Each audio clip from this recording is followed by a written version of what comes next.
A big Bulabanakan welcome to Fiji. A warm Pacific welcome to all of you here today representing Women's Machineries, the offices from around the Pacific. I can't tell you how wonderful it is to be back in the room with all of my sisters from Women's Machineries around the region. All of you who are there at the forefront of advancing gender equality in the Pacific. Secondly, I want to take the opportunity to thank the Minister for Women, Children and Poverty Alleviation for hosting this event and being a great partner to UN Women, and more importantly for her leadership in progressing gender equality, not just in Fiji, but regionally and internationally as well. I'm also very grateful to Dame Meg for her leadership in driving the Pacific in gender equality, for her leadership as the Secretary General of PIFS, and making sure that gender equality remains a priority for the leadership in the region. Thank you. It's because of these strong women leaders that we're able to work together and present as one Pacific. I also want to acknowledge and thank the group behind the scenes, our colleagues in the CSW Working Group, for their work in coordinating preparations for this event, but also coordinating all the preparations for the Beijing +25 consultations and reporting, as well as pre-prep for CSW. This group behind the scenes has been really the brains behind this whole event. And I think you probably need to change your name from the CSW Working Group to the All Gender Working Group or something. Just a short note on the genesis of this meeting.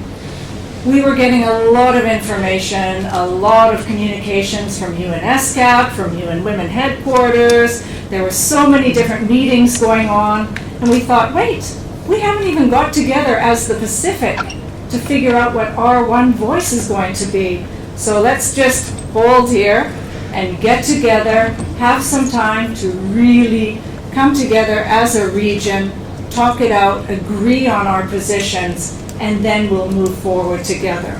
So that was the background to the meeting. So as a result, we have multiple objectives for the next 3 days. This isn't just about preparing for the November consultations. It's not just about preparing for CSW next year. It's not even just about the global forums next year. This is about bringing together one Pacific voice to look at our progress that we've made, where are the big gaps, and how are we going to plan forward from there. So this is also going to be a much more forward-looking next 3 days in terms of our objectives. All of you are action people, so you know all about that. Going beyond just having a meeting to prepare for the next meeting. That's not what this is about. We have 1 decade left to meet our commitments under the Sustainable Development Goal number 5 in gender equality. 1 decade. From 2020 to 2030 to generation equality. 10 years to close the gap and become 50-50 by 2030. So that's our end goal. 2020 next year, of course, is going to be a year of anniversaries and celebrations and events. We've got the 25th anniversary of Beijing +25, of course, the 75th anniversary of the United Nations, the 20th anniversary of 1325, the Women, Peace and Security Resolution, the 5th anniversary of the SDGs, and UN Women turns 10. We're still young.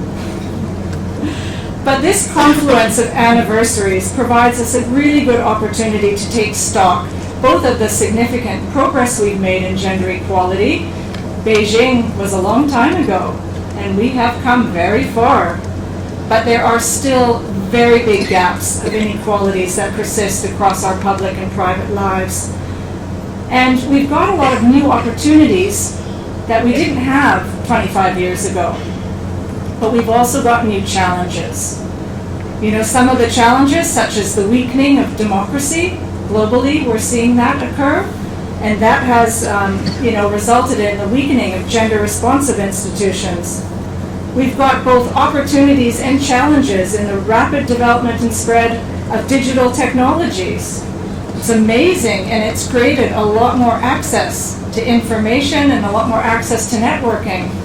But then we've also seen that it also reflects and reinforces gender-based inequalities.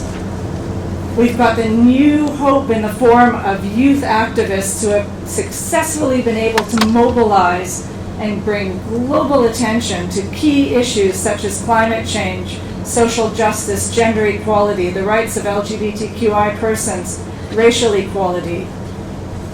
We've also got continuing challenges in the form of conflicts, disasters that have led to an increase in forced displacements and a rise of refugee flows.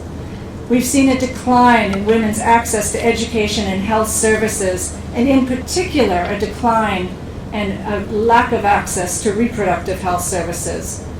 These are but a few of the challenges and opportunities that we have now.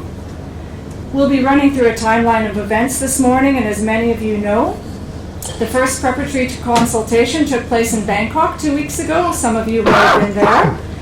I was told by my colleagues in the room, my spies in Bangkok, that the Pacific voice was the best prepared and the strongest voice in the room. So congratulations for those of you who were there. Fantastic. So after the November Ministerial Conference, we're going to dive right into the Commission on the Status of Women in March and continue advocating on through Generation Equality forums in Mexico in May and Paris in July. And then we're going to maintain those strong voices through those meetings and into the high-level event on gender equality at the General Assembly in September 2020, where we're going to demand and raise those commitments for the next decade to close the gap, 50-50 by 2030. Phew, it's a lot, isn't it?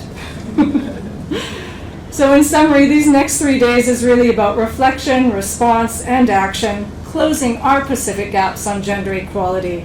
So I'm so pleased to have this very rare opportunity for all of us to come together, and I have to say these moments are rare. And unfortunately, I have to add that these are going to become increasingly rare moving forward.